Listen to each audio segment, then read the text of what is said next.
लीला सगुन जो कहीं बखानी, सोई स्वच्छता करई मलहानी।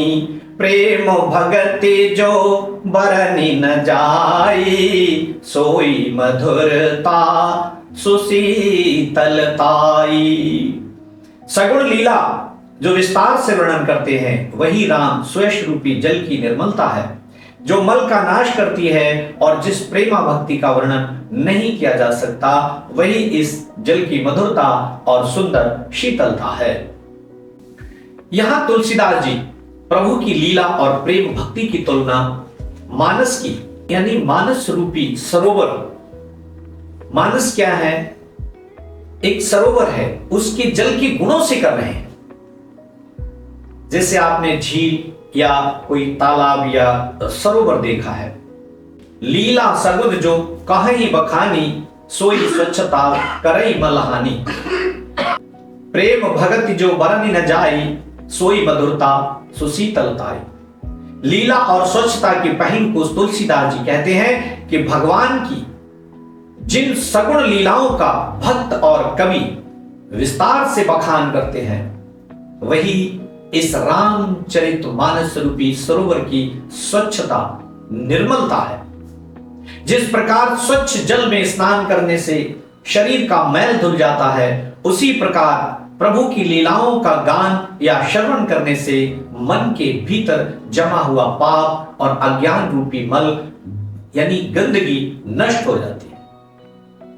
इसीलिए हम भगवान की कथाएं सुनते हैं, भगवान के नाम का जाप करते हैं, संकीर्तन करते हैं। इस चौपाई में प्रेम भक्ति और शीतलता का बड़ा ही अनोखा समन्वय है। प्रभु के प्रति वो अनन्य प्रेम और भक्ति जिसका वर्णन शब्दों में करना असंभव है, जो अनिर्वचनीय है, वही इस जल की मधुरता यानी उसके मिठास और सुशीतलता यानी उसकी ठंडक, उसकी शांति को महसूस कर सकता है। मधुरता जैसे मीठा पानी प्यास बुझाकर तृप्ति देता है, वैसे ही भक्ति हृदय को परम संतोष देती है, परम आनंद देती है। शीतलता जैसे शीतल जल शरीर की तपन को शांत करता है, वैसे ही राम भक्ति संसार के त्रिविध तापों को, दैहिक, दैविक और भौतिक कष्टों को हर लेती है। भगवान की भक्ति तीनों तापों का नाश कर देती है और मन को एक असीम शांति प्रदान करती है। आपका मन निश्चल हो जाता है, मन शांत हो जाता है। यहां रूपक अलंकार का प्रयोग हुआ है, जैसे पिछली चौपाई में हुआ था। यहां तुलसीदास जी ने रामचरितमानस को एक पवित्र झील, सरोवर माना है और राम कथा के विभिन्न अंगों को उस सरोवर के जल, गुण और तट के रूप में चित्रित किया है। यहां कवि ये समझाना चाहते हैं कि ईश्वर की सगुण लीलाएं केवल मनोरंजन के लिए नहीं है, बल्कि वे अंतःकरण की शुद्धि का माध्यम है। वही भक्ति कोई शुष्क क्रिया नहीं, बल्कि प्रेम रस से भरी हुई परम शांति देने वाली अनुभूति है। जब हम ईश्वर की सगुण लीलाएं देखते हैं, सुनते हैं, तो हमारे अंदर भी भक्ति के वो सारे गुण पनपने लगते हैं, अंकुर फूटने लगते हैं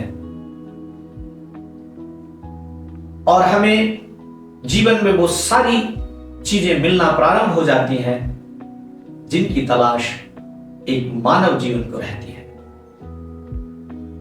परम शांति, उसे चाहे परम शांति कहिए, मोक्ष कहिए या परम आनंद कहिए। सोजल सुकृत सालिहिता होई, राम भगत जन जीवन सोई। मेधा महिगत सो जल पावन, सकिल श्रवण मग चलेउ सुहावन।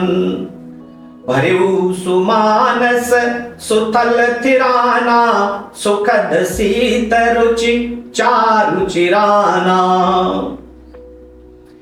वह राम सुयश रूपी जल सत्कर्म रूपी धान के लिए हितकर है,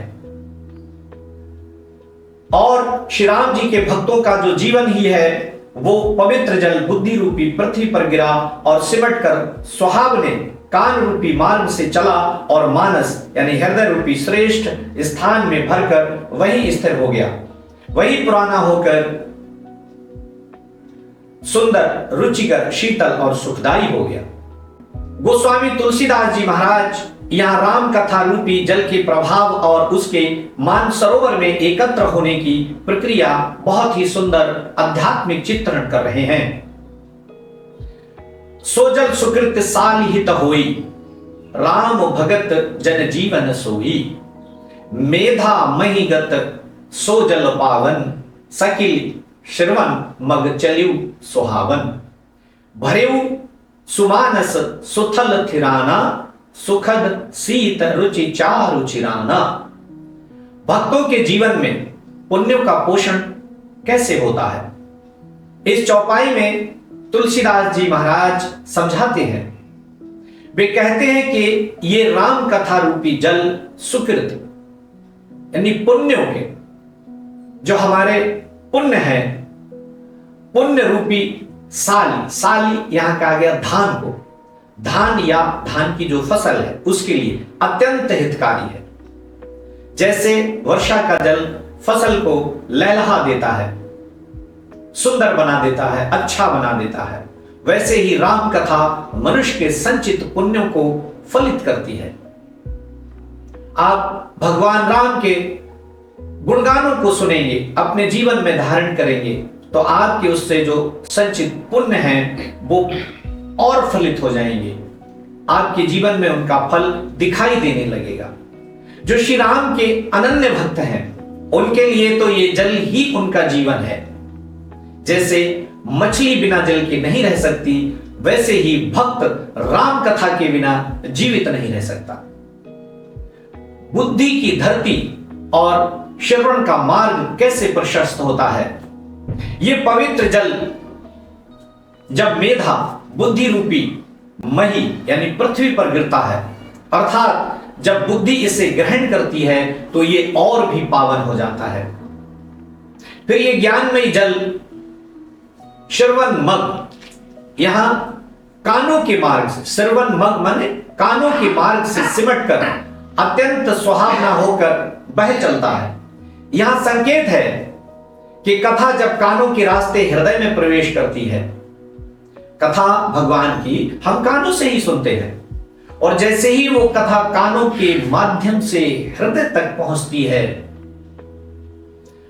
तभी उसका वास्तविक आनंद प्राप्त होता है। नहीं तो आप कथा सुनते जाइए, कथा ऊपर से निकलती चली जाएगी, आपको उसका कोई लाभ नहीं होगा। कानों से कथा सुनी, कथा कहने वालों को आपने आंखों से देखा और कानों से सुनने के बाद वो कथा हृदय तक पहुंची, तभी आपको उसका वास्तविक लाभ होगा। मानसरोवर रूपी हृदय में जल की स्थिरता कैसे होती है? तुलसीदास जी कहते हैं कि अंत में ये जल हृदय रूपी सुमानस श्रेष्ठ मानसरोवर के सुंदर स्थान में जाकर स्थिर हो जाता है। ये जल कैसा है? ये सुखद, सुख देने वाला है। शीत, अत्यंत शीतल यानी रुचिकर है, स्वादिष्ट है, और चारु, सुंदर है, देखने में अच्छा है, साफ सुथरा है। ये जल चिराना अर्थात प्राचीन काल से चला आ रहा सनातन सत्य है, जो कभी पुराना या बासी नहीं होता। इसीलिए हम लोग सनातन को कहते हैं कि एज इट इज, जैसा पहले था वैसा ही आज है, इसीलिए सत्य सनातन कहते हैं इसको, जो कभी पुराना हुआ ही नहीं, कभी बासा हुआ ही नहीं, और ना कभी होगा। विशेष आध्यात्मिक पक्ष इस तरह से है कि प्रक्रिया का वर्णन तुलसीदास जी ने कथा के श्रवण से लेकर उसके आत्मसात होने तक की वैज्ञानिक और मनोवैज्ञानिक प्रक्रिया बताई है। बुद्धि यानी मेधा पहले विवेक से कथा को समझा जाता है। कान यानी श्रवण, कानों के माध्यम से उसे अंदर उतारा जाता है सुन करके। हृदय यानी मानस, अंततः वो भक्ति के रूप में हृदय में ठहर जाता है। वो ज्ञान जो हमने सुना वो कहां ठहरता है? भगवान की कथाएं सुनी, उनका ज्ञान कहां ठहरता है? वो हमारे हृदय में जाकर ठहर जाता है। यह सांग रूपक अलंकार का उत्कृष्ट प्रयोग है। तुलसीदास जी यहां सांग रूपक अलंकार का प्रयोग कर रहे हैं। राम कथा को जल, बुद्धि को भूमि और हृदय को सरोवर का रूप दिया गया। मतलब यह है, निष्कर्ष यह है कि यह जल रूपी कथा केवल प्यास नहीं बुझाती, बल्कि यह जन्म जन्मांतर के तापों को मिटाकर जीवन में शीतलता और मधुरता भर देती है। सुख और शांति का अगाध भंडार खोल देती है। जो इस कथा रूपी जल को अपने हृदय में धारण कर लेता है, उसका जीवन सदैव हरा भरा यानी सालिहित यानी धान की तरह हरा भरा रहता है। आप देखते हैं वर्षा ऋतु में धान कितने सुंदर लगते हैं देखने में। चारों तरफ हरियाली होती है, खेत लहलहाते हैं, देखने में बड़े ही सुंदर लगते हैं, मन को हरने वाले होते हैं। तुलसीदास जी महाराज कह रहे हैं कि ये कथा, भगवान की कथा सुनने से अगर आपने अपने हृदय में उतार ली और उतारने के बाद आपका जीवन भी ऐसा ही हो जाएगा जैसा धान लहलहाता है, वैसा ही आपका जीवन हर तरह से लहलाने लगेगा। आप सुख संपन्न हो जाएंगे, हर तरह से आपकी चेतना जागृत हो जाएगी। साधु संत भी यही चाहते हैं कि आपके घरों में सुख शांति हो, आपके हृदय में अगाध प्रेम हो, ईश्वर के प्रति आपकी भावना हो, जनमानस के प्रति आपके अच्छे विचार हो, अच्छी सोच हो। स्वस्थ रहिए, मस्त रहिए और व्यस्त रहिए। जय श्री राम।